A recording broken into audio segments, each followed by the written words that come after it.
Енді айта берсең сөз көп, айта берсең тілек көп. Үстім көп, бір қадам алшықшы.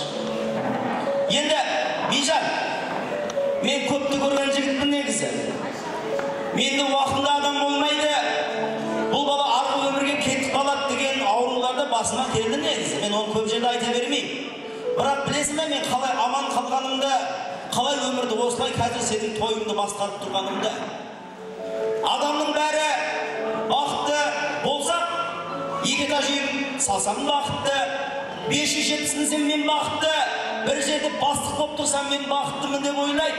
Жоқ, Бейжан шатаспа. Өмірдегі ең бай бақытты адам кім екенін көрсетем, ол сен. Себеп, асқартау әкеліп тұрмын сенің тойыңда. Сенен бақытты адамсың. Өмірде әкеңнің қадіріне жете біл. Кеше ғана қанша адамдар әкесінен айырылған шығар. Әкеңнің қадіріне жет. Әкеңді жақсы көр, әкеңмен сырлас. Барында әкешім, қасыңызда мен балаңызбын. Қандай қызметіңізді жасайын? Бәрі дұрыс па?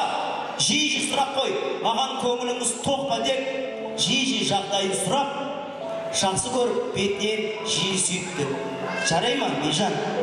Осындай тойды жасап беріп жатқан, ағайын туысты шақырып жатқан, бірінші Алла, екінші осы кісінің арқасында той болып жатқан.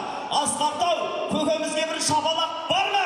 Алашымды отырғызып жанына, той берейін салып ала қаныма. Ей адамдар шығышы кетіңдер, мұны өмірде әкелерің барына. Тек әкелерсіңдер ғаналайықсың, хан сарайы патша тағына.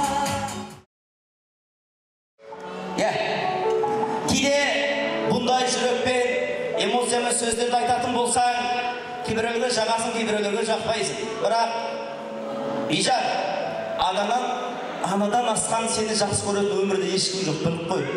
Мама сен ең жақсы, сами лучше жақсы көретін адам ол, бірақ мама деген сөз, ана деген сөз. Енді мен бұл сөзін үшін айтып жатырмын.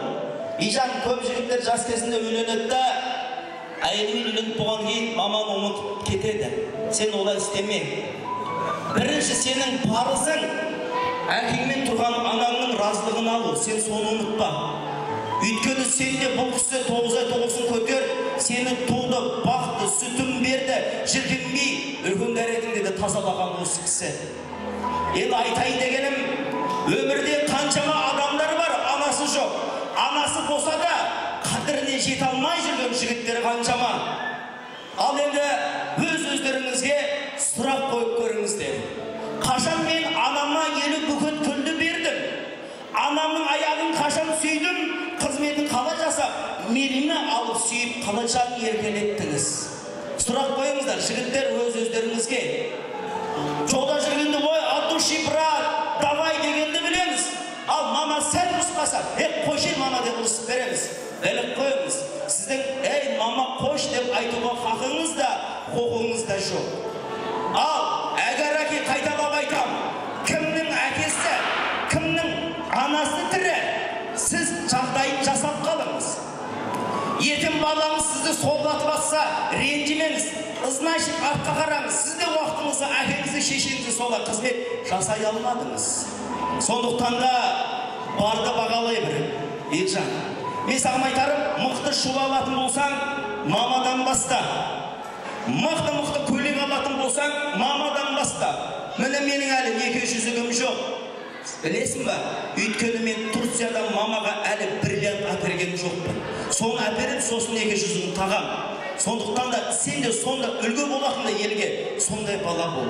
Мамаңның жағдайын жақса, сүй, қызметін жақсы. Ренжіме, қасыңыздағы сүйікті жарыңызда сізді олай жақсы көре алмайды. Бірақ адам бар, ол мама, шапалақ бар ма?